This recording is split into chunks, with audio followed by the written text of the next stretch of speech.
Good day, friends. I'm Carrie Dillinger. Today, here on the channel, here at Bible Class Topics, we want to share with you an allegory by an unknown author. If you have 8 minutes to spare, I wish you would spend it with us today. Years ago, there was a very wealthy man who, with his devoted young son, shared a passion for art collecting. Together, they traveled around the world, adding only the finest art treasures to their collection. They brought in priceless works by Picasso, Van Gogh, Monet, and many others, and they all adorned the walls of the family estate. The older man, who had lost his wife years before, looked on with satisfaction as his only child became an experienced art collector. The son's trained eye and sharp business mind caused his father to beam with pride as they dealt with art collectors worldwide. War came. It engulfed the nation, and the young man left to serve his country. After only a few short weeks, his father received a telegram.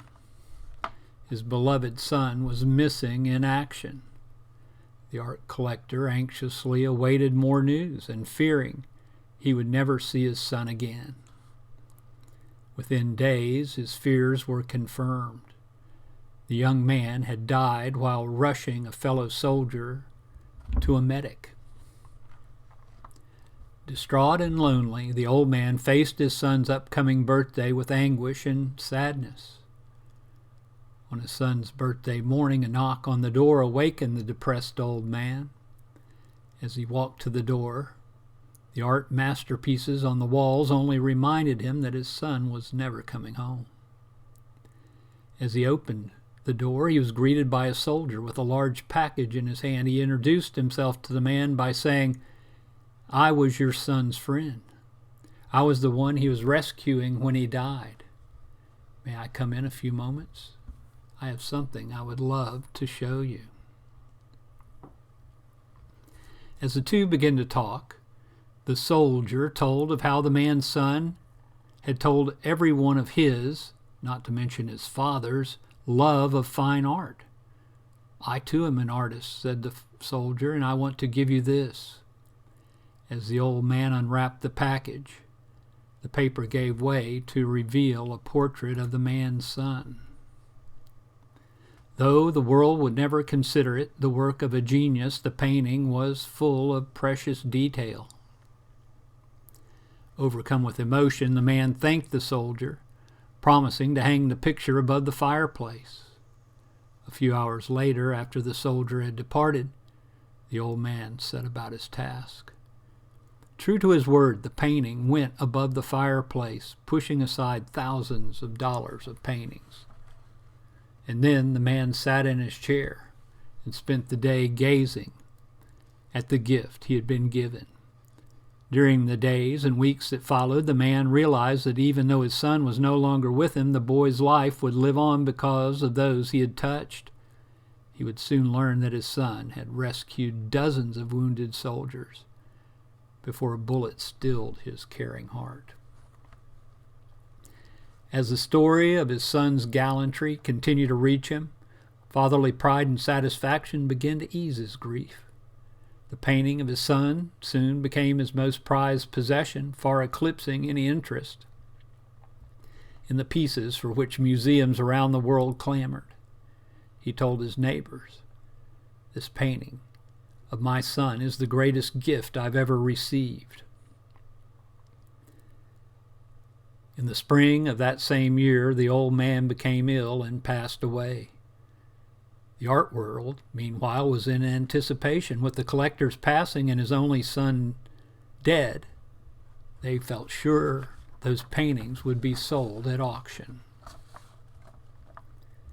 According to the old man's will, all the artwork would be auctioned on his son's birthday, the day he received his greatest gift. The day soon arrived, and art collectors from around the world gathered to bid on some of the world's most spectacular paintings. Dreams would be fulfilled this day. greatness would be achieved, as many would claim, I have the greatest paintings money can buy. The auction began with a painting that was not on any museum's list.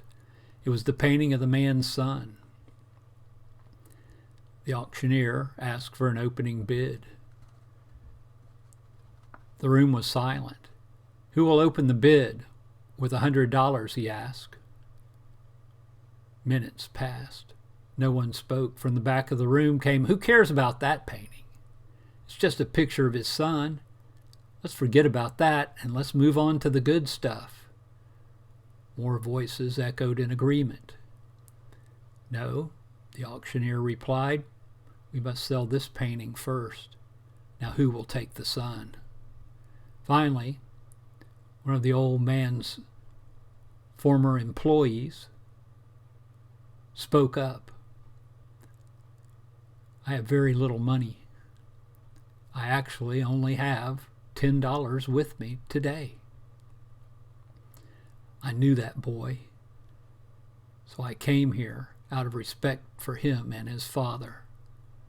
I would love to have that painting. Will anyone go higher? Called the auctioneer, and after more silence, the auctioneer said, going once, going twice, sold. The gavel fell. Cheers filled the room, and someone exclaimed, now we can get on with it and we can bid on these treasures. The auctioneer looked at the audience and announced, the auction is over. Stunned disbelief quieted the room. Someone spoke up and asked, what do you mean it's over?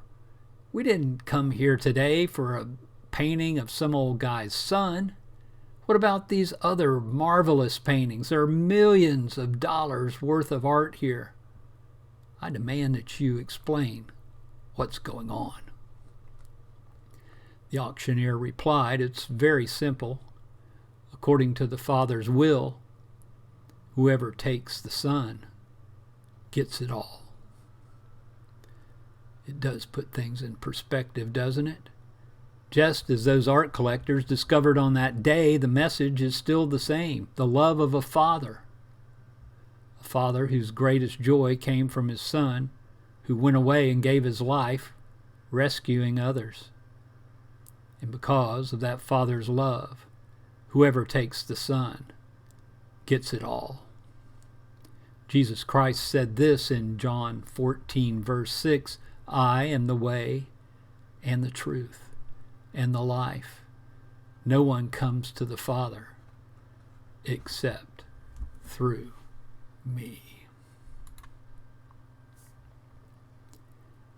The painting that we used in our story today is by a famous painter, Henry Carr.